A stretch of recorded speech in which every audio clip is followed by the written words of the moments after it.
right, good afternoon to everyone that has joined us for our Affinity Group planning session for adapting cardiac rehab program operations in response to short and long-term coronavirus pandemic impacts. We're delighted that you've joined us for this event and want to extend greetings from ARC, who's funding this project, as well as CDC, who is working closely with us and the Million Hearts campaign to advance this initiative.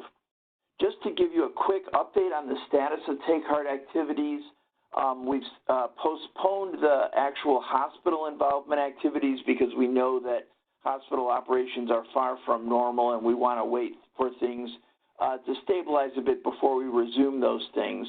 But we are getting started some affinity groups, and the first one, which seems like a good place for us to begin, is one that is focusing on how COVID is impacting short-term operations in cardiac facilities, cardiac programs, as well as longer-term, how cardiac rehab programs will need to adjust in response to ongoing questions and issues related to COVID, which may be around for quite a while. The website is available, and as a reminder, there is a COVID-specific web page where we're trying to put all of the information that we have on that page that you should be able to see on this next slide. And then today, as we think about what we're trying to accomplish in today's event, the affinity groups are designed to be forums for participants to learn from and share with each other on priority topics. And we intend to have experts like the one that we're going to introduce very shortly help to facilitate these groups and share insights. But a lot of the learning and a lot of the sharing is expected to be between participants in the Take Heart program. So we're really emphasizing everyone learns, everyone shares, and everyone supports. And we want the call today to be an example of that. So we want to start the process of learning and sharing. We want to clarify the focus of this group, and that is really supporting cardiac rehabilitation programs that are adjusting to COVID-19 during and following the pandemic.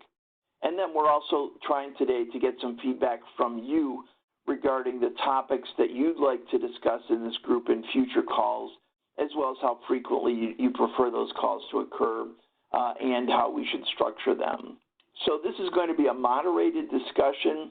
We're going to use the chat and polling features so that we can get inputs from you. And then we're also going to call on some participants that we've reached out to that have agreed to share some of their experiences on the call today. So that's what we're going to try to accomplish, and I'm just delighted to be able to introduce today's moderator. Dr. Hicham Skali is an associate physician at Brigham and Women's Hospital. I looked online, and Dr. Skali gets great reviews from his patients. You can see one of them there. And he gets great reviews from us as well. So we're delighted and very appreciative of his involvement in this affinity group session. I'm Steve Hines from Apt Associates, and I'll be moderating the call today. We are going to use the chat function, and there's one issue related to the chat function that we just want to call your attention to. We would really like you to share your comments and your observations and your questions with everyone on the call. So that they can see, so that you can see what your peers are wondering about or what they're thinking about or struggling with. So to do that, you need to choose when you click on the chat icon on your screen, you need to set the field to all participants. Don't use all attendees. If you do that, your peers will see that, but we won't, and that won't work too well. So if you pick all participants, then anything that you type into the chat we'll all be able to see. Don't worry if you have a typo, it doesn't matter. We don't care about that, but we do care about your insights and welcome them on today's call. We're also going to be using some polling questions, and we'll talk you through that as we get into the polling question section, just to get a sense for who the audience is, who the participants are, and what the status of your programs is, and so we'll be getting into that in just a second here. As we go to the first question, we'd like you to try to respond to this question. You'll see that the polling question is displayed probably on the right-hand side of your screen. So just take a second and just describe the current status of your hospital's cardiac rehabilitation program. Is it completely shut down, completely normal operations, or somewhere in between? So if you can just choose one of those that best describes where you are at as a facility, then Jean, in a second here, we can see where everyone is on the call today. All right, Jean, if we can see responses so far. All right, we've got a few people that are still sorting out the function. Seems like a majority are have all in-person patient visits canceled, but they're doing things to support patients virtually. Some that are completely shut down, others that are having some limited patient visits. And that's something that ARC is very interested in understanding, and we obviously want to be sensitive to when facilities begin reopening their rehab programs, because that may be when we start resuming some of the other parts of the Take Heart program. Moving on to this next question here, thanks, Jean. We know that the future is very murky, but if you had to guess, when do you think that the cardiac rehab program at your hospital is going to resume at least some in-person operations? And if you're already doing that, or you think it's imminent, you can pick May, June, July, August, or if you think it's going to be the fall or later, you can pick that last option there. All right, Jean, let's see where people are with respect to their best guesses, which happily none of us are expected to know for sure, but let's see the answers to this question. All right, some, about a third, are expecting things to resume at least in some way in May and June. So that's good. Those are good developments, and we'll continue to track that. And it's obviously going to make some of the issues that we're going to introduce related to resuming activities very important. And then just going to this last question, as we finish off, we're also interested in the status of the staff in your hospital's CR program. So everyone is furloughed or transitioned to other departments. Everyone is still there and working away, or somewhere in between. So if you can just give us a sense for where the status of your staff from your program, that would also be helpful. All right, and let's see the responses to this question. All right, a lot of indecision, some furloughed completely. Probably the majority that are responding are saying that most of the staff are furloughed. So it seems like those middle two categories are where most of you are, but it ranges the spectrum. And we're very sensitive to that issue and appreciative of the time that you're carving out to participate in today's event. Now, we're not going to spend a lot of time on this, but we do encourage you throughout the event to open the chat box and just share any topics that are coming up that you are really interested in the Affinity Group discussing over time. So you can enter that into chat right now. Just choose the All Participants option in the To field, and we'll be able to start seeing your comments. We encourage you to share those throughout the event today. All right, now we did ask people to give us a sense of what their priorities might be when they registered, and resuming on-site activities safely and successfully was the topic that surfaced the most frequently, followed by telehealth and using home-based cardiac rehab models. So those are things that we definitely know that we want to resume, or we want to discuss in future calls. we kind of organized the topics that we know have surfaced either on our past call or in conversations that we've had with others working in cardiac rehab programs into these three buckets of challenges with continued operations during the pandemic, challenges associated with reopening as the pandemic recedes or stabilizes. I'm not even using the term goes away because that looks like that may be very far into the future. And then staffing-related challenges, which sort of cut across both of those issues. So I'm going to turn things over now to Hicham, and he's going to kind of talk through an overview of the categories, of some of the possible topics within the categories, call on some of your peers to share their experiences, and we'll be looking at the chat. So enter your comments or observations there, and we're just going to spend most of the call listening to each other, sharing with each other. So Hicham, I'll turn it over to you now to get us started in this next section. Thank you, Steve.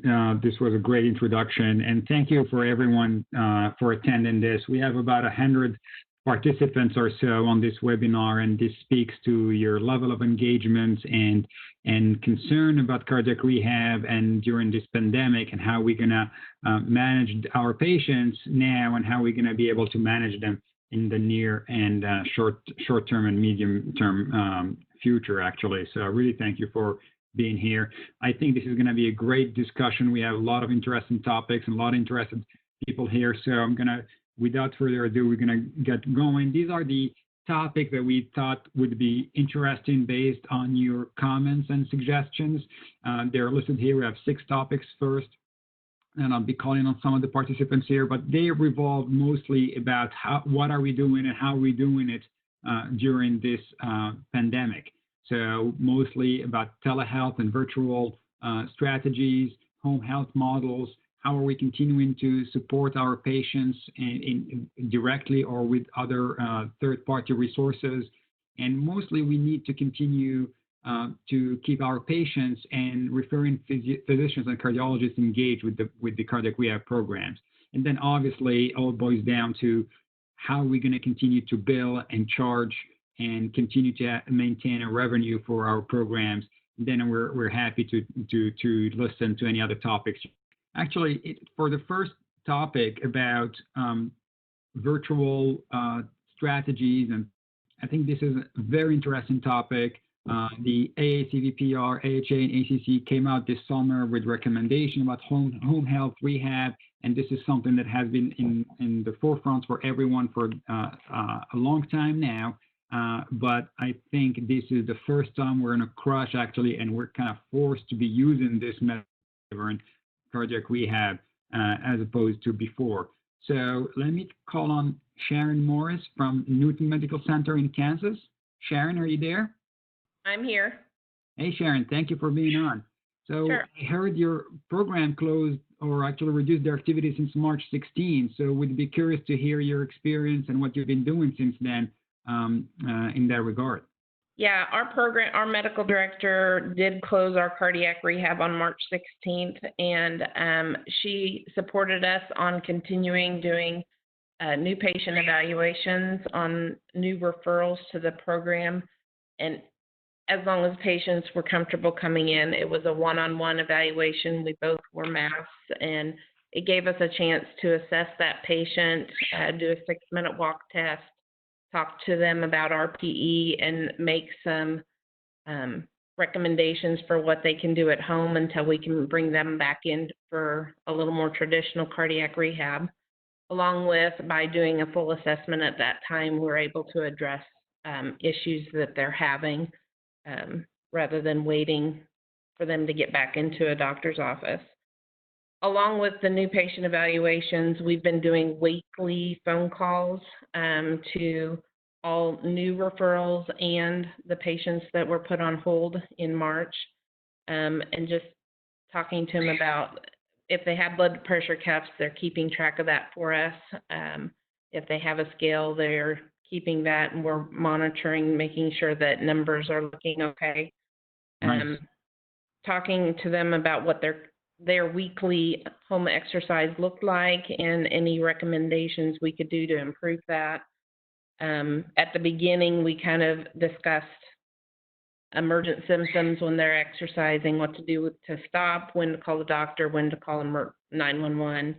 And our exercise physiologist had sent out instructions and a resistance band to those patients that hadn't yet gone through our program. And then we just review with them any symptoms that they're having. I've had to address or call doctors for patients that have been having some issues, and just answer any questions they have. We're giving them weekly updates then about the progress of our program as well. So you contact every patient about once a week or so? Correct. Nice. And do you adjust their exercise prescription based on what they say, or is it set in the beginning and you just monitor them during that time? Now, we talk a lot about RPE and keeping it more on the lighter side since they're not being monitored. Okay. So as they're increasing their time and days they're doing it, we're talking about increasing by minutes, just keeping in mind that RPE may be 11 or 12. Good. Very nice. That's a very good example of how you keep your staff active, but at the same time keeping your patients engaged and being able to help them. Very nice. That's a good. Thank you, Sharon. How about Emily from Parkview Medical Center in Indiana? Yes. Hi. Thanks for having me speak. We started off with just talking with our phase 2 patients 3 days a week, and staff found that was a little too much. The patients said, just once a week is more appropriate for them. They just wanted to check in once a week. And so we've kind of shifted to that, to talking just to the phase 2s. We started mailing out packets to those that don't have email. We've got a lot of education that we use. We use Microsoft Teams to communicate with all of us. We have city hospital, like a big city location. We have 2 locations there, and then we have 6 county hospitals. So a couple of them have been able to have their staff also do the same model that we are. So all our staff is contacting patients and sending out packets, emailing with that. And then we had not been seeing our new patients, so we just instituted that a couple weeks ago. And again, that packet has been valuable that we're sending those out.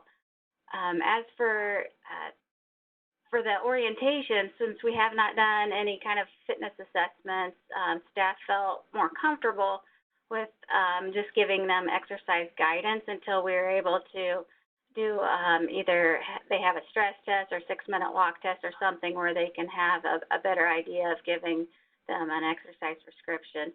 And so we've just got those orientations going. We just got some TheraBands in this week, so we'll be mailing those out to patients. But everything we're doing is we're communicating with each other on Teams. We have spreadsheets set up there so everybody knows who's calling who and what the needs are. I'm sending packets to patients out of my home, so there's a spreadsheet staff can put down patients that need packets sent. Nice. That's how we're communicating with each other. And then if there's notes that were sent to physicians or are recorded in our EMR, we keep track of that as well. So we're keeping track of all the data of interacting with these patients so we can show, what the benefit was of doing this. Excellent. That's a very good example, again, of staying active and really maintaining that communication with the patients. And so, a few questions in the chat box about that keep coming about, are you billing any of those interactions? No, we are not. We're fortunate in that our hospital has allowed us to do this without billing our patients. We are part of the bundles program, so that kind of was my ask on that, the better value-based patient care. and just the best thing to do for our patients. So I was fortunate to be able to offer that to our patients at no cost at this time. Yeah, no, unfortunately, I think that might be a theme that we would hear often throughout the conference, is that unless you're in a bundled program, you want to be able to bill for these phone interactions at this stage. Let us hear from Jeremy Leggett from Duke's Memorial in Indiana as well. Jeremy? Hi, can you hear me? Emily, by the way. Hi, we've been closed completely. We have a very small one-person ran department with an exercise physiologist named Cindy Stoner. She does a great job, but unfortunately, as a network, we've had to completely shut down. So we transitioned to Cerner, but we also use a different program for our rehab. So it's due to that, they've had to take every patient off the schedule. So officially right now, we are completely shut down, and I've had to furlough the only employee we've had, and she's been off work for about a month and a half. So I'm working on ways to connect with the patients, and I'm getting a lot of good ideas from what people are saying and the questions in the chat feature. But right now, we are completely closed, and being in Indiana around a hot spot, we were hoping potentially to open up in May, but now I'm not sure when it's going to happen because of the meat factories.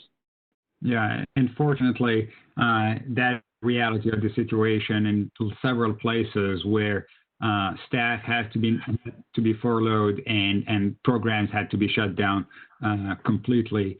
There is a real concern centrally that and that whether those places will open again. We certainly do hope that they would open again and hopefully come back stronger.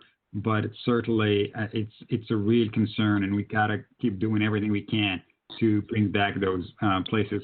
What are we? Thank you, Jeremy, for it is really brings us back to keep us grounded actually with reality. And I hope you guys get past this wave and get ready to the next phase. Thank you very Sarah much. from nearby Ohio, how are you? I'm doing well. So as far as what we're doing, we closed our in-person operations March 17th, and we have a majority of our employees have been furloughed with some reassigned, but we kept a small group of us together. We contact patients on a weekly basis. We have about 150 patients between our sites, and we try to do a phone conversation that will include home exercise, what they're doing, if they're having any issues, like how they're feeling. We talk a lot about mental health, like do a kind of mental health check with the patients and how they're doing with the stay-at-home orders, and then talk a little bit about healthy eating.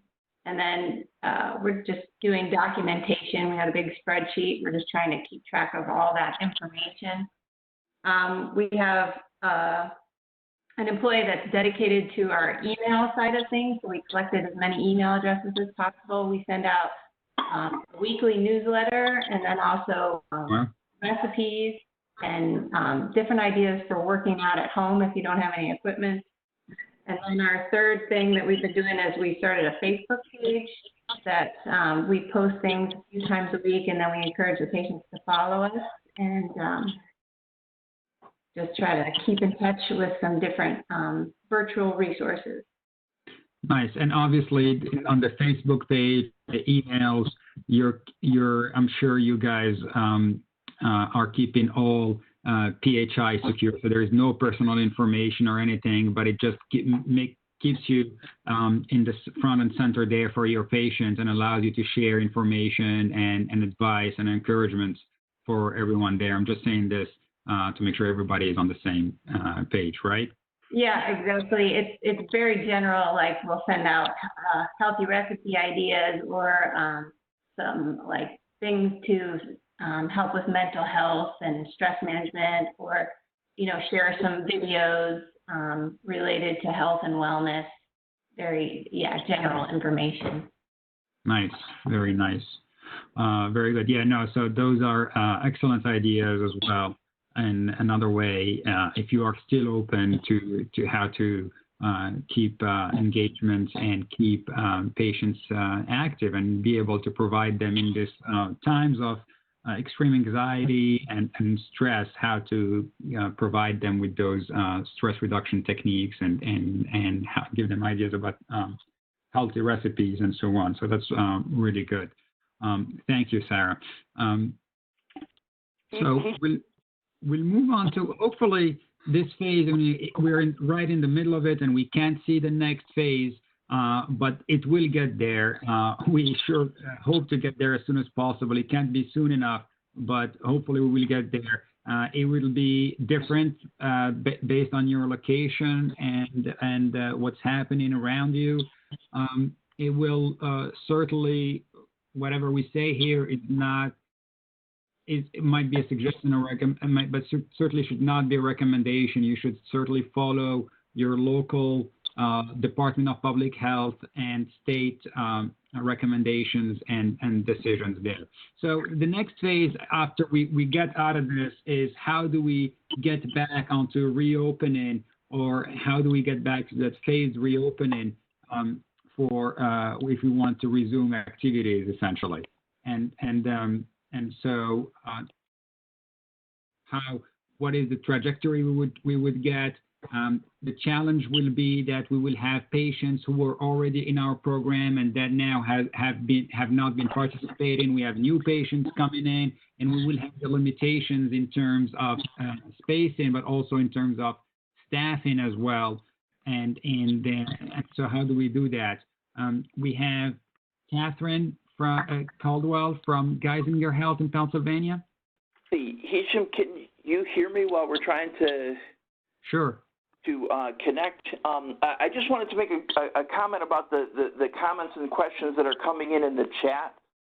There are some great questions in there and some ideas. There are a number of questions related to billing and some questions about resources that some of your peers have mentioned as they've been sharing. So we will follow up with an email to all of you and also post online the questions that can't be answered today, just sort of follow up answers to those things. We'll see whether the responders that Hicham has been calling on are able to share answers to your questions, and even they'd be willing to connect and talk with you personally about questions that they might have. So we'll get that out by very early next week and also get that posted on the web. So, but keep the comments coming. They're great, and it's very useful, I think, for everyone to see the kinds of things that your peers are interested in. Excellent. Yeah, I can see some of those actually, and they're really very helpful. We'll make sure to share these.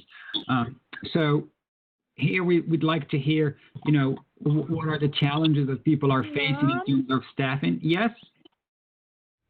Hi, it's Catherine. Can you hear me? Hi, Catherine. How are you? I'm good. How are you? Good. Good. So as far as, plans for reopening, our organization is in the process right now for putting in recovery plans for all of our services, which include cardiac rehab.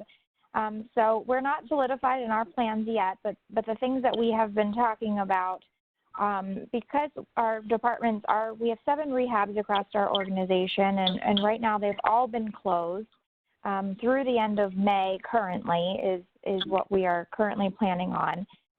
So what we've been talking about as far as reopening is, because we will likely not be able to upstaff because of just the requirements for our other departments and our other services that we have, that we will bring patients on a staggered, smaller schedule so we don't overwhelm our departments, especially in the beginning with, social distancing requirements, and as well as the ITP requirements to make sure that, our patients aren't all of them coming in don't need to be reevaluated and have an ITP updated at the same time.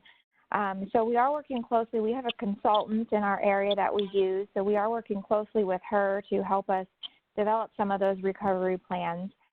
Some other things that we're thinking about doing are offering extended hours or longer classes, just to make sure that we have enough time to clean appropriately between classes And if our staffing does allow, you know, offering extended hours, we are not sure what that quite looks like yet. But again, we're in the early phases of developing recovery plans, and those are certainly some of the things that we have started to talk about. So looking forward to hearing what other areas are planning on doing for their recovery efforts as well. Thank you. Thank you, Catherine. That was very nice, and also laid out the plan of what things can be done. And I realize I called on you a little earlier than you expected. So, but on the same topic, we have Melody calling from Marion General Hospital in Indiana, who would like to share some points here. Melody? Hi, good afternoon. Hi, Melody. We are an independent hospital, and we started back with our elective cases actually starting Wednesday in our cath lab and in our surgical areas. So we have a 3-phase rollout, which phase 1 is what started on Wednesday. It does include some of our cardiac rehab patients, and to get ready for that, we were able to bring some of our staff back. We've contacted some of our patients. Not all of them are ready to come back since this is more of a soft rollout. But we have a few coming back, and we're staggering interviews for our new patients, which we have completed a few of those along the way, but not actually started new patients. So just on Wednesday, yesterday, we started. Some of the things we're doing is we have put some of our equipment out of service right now because of, for example, aerosolizing on the treadmill, that sort of thing. So to keep within the social distancing, our class sizes are going to be limited to 6, so we've extended our hours. As part of the hospital policy, the patients will have to be screened with the COVID questions and the temperature, and then don a mask when they come in. We do not have open waiting rooms. They are to wait in their vehicles until time for their class.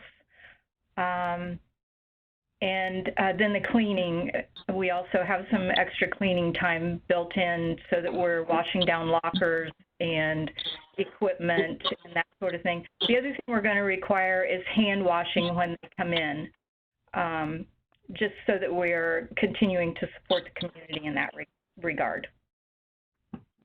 Excellent. Those are actually very good suggestions.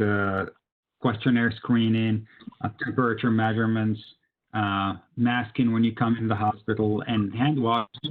Not thought about that, but it makes sense actually to just require hand washing if possible as they come in. So if I understand correctly, you reduce the sizes of your classes actually to only, what do you say, 6 people per class? 6, yeah, and that was based on how many people per feet the state requirements have. We based it off of that.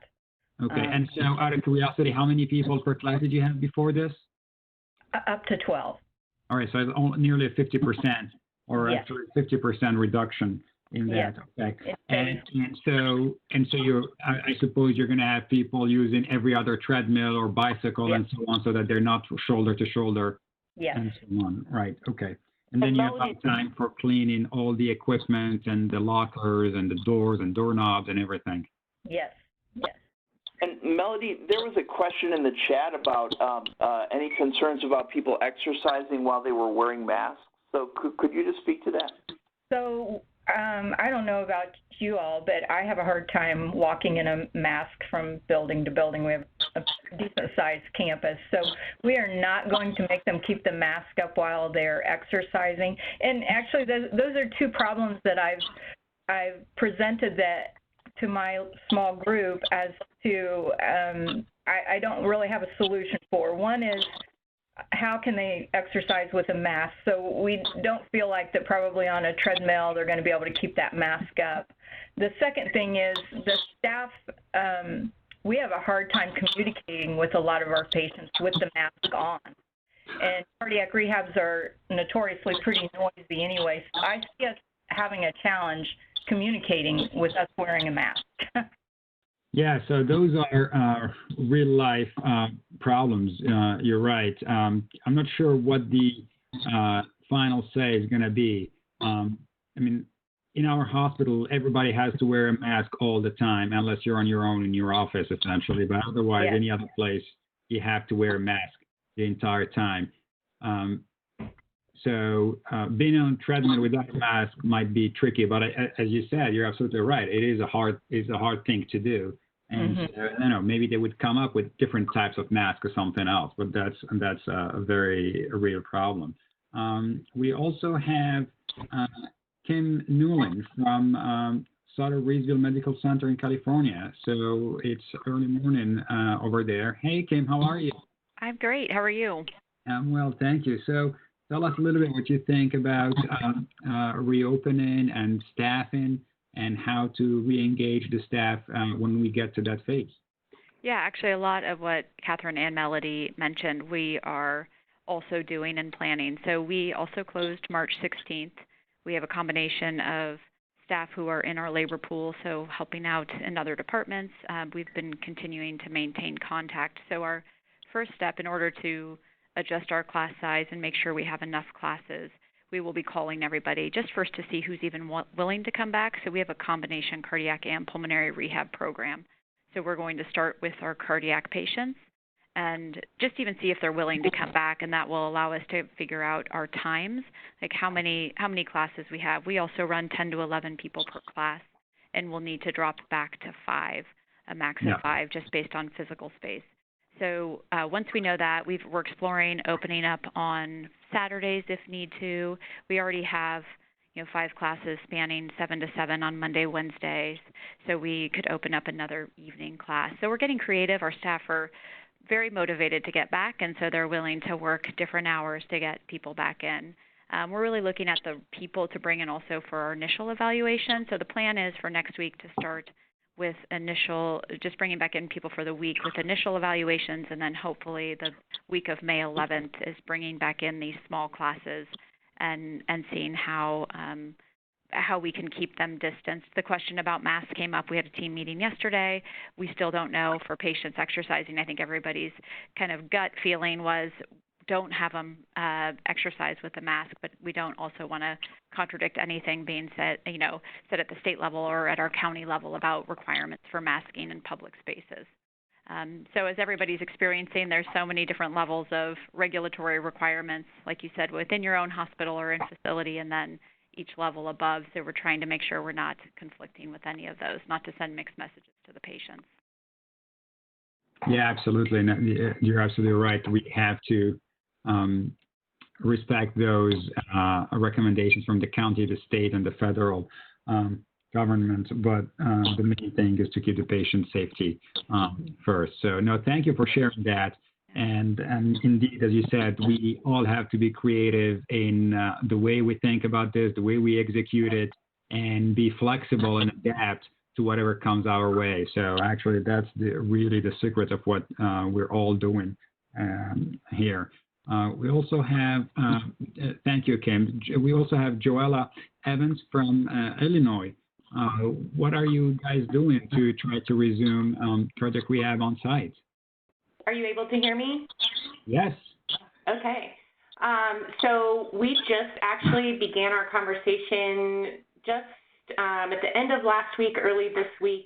Our facility is going to begin some of their elective procedures beginning May 11th. However, we may start seeing some reopening of our clinics for patient appointments as early as Monday. And so one of our biggest considerations, because all 3 of our cardiac rehab locations are in outpatient facilities, so the physician coverage was our first consideration because they have adjusted schedules. Some of them have been working from home.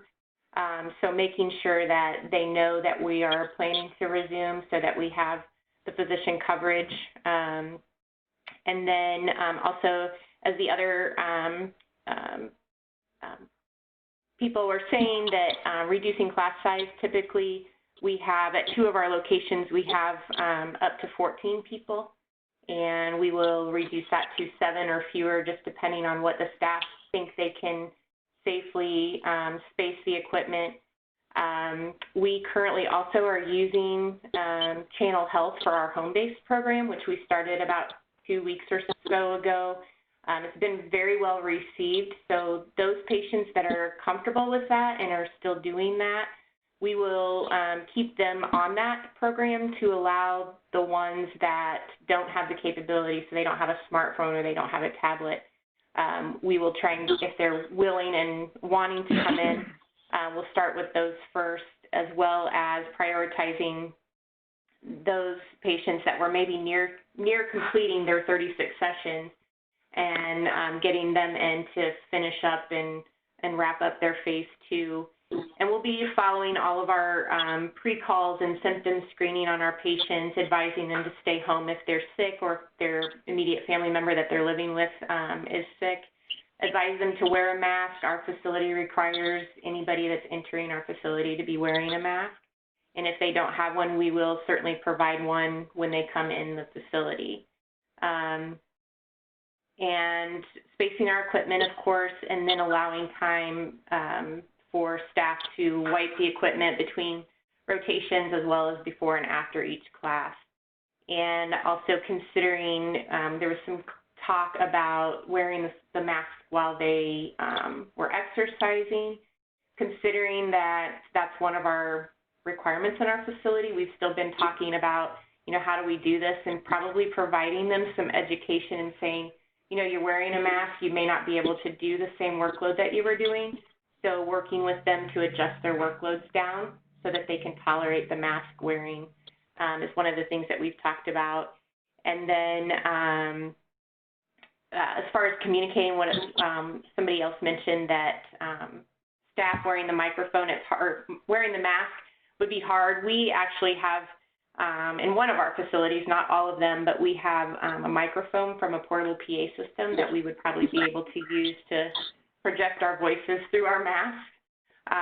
So that may help. So that's kind of what our initial plans are, and we're hoping that all 3 facilities will be able to start some type of reduced offering the week of May 11th.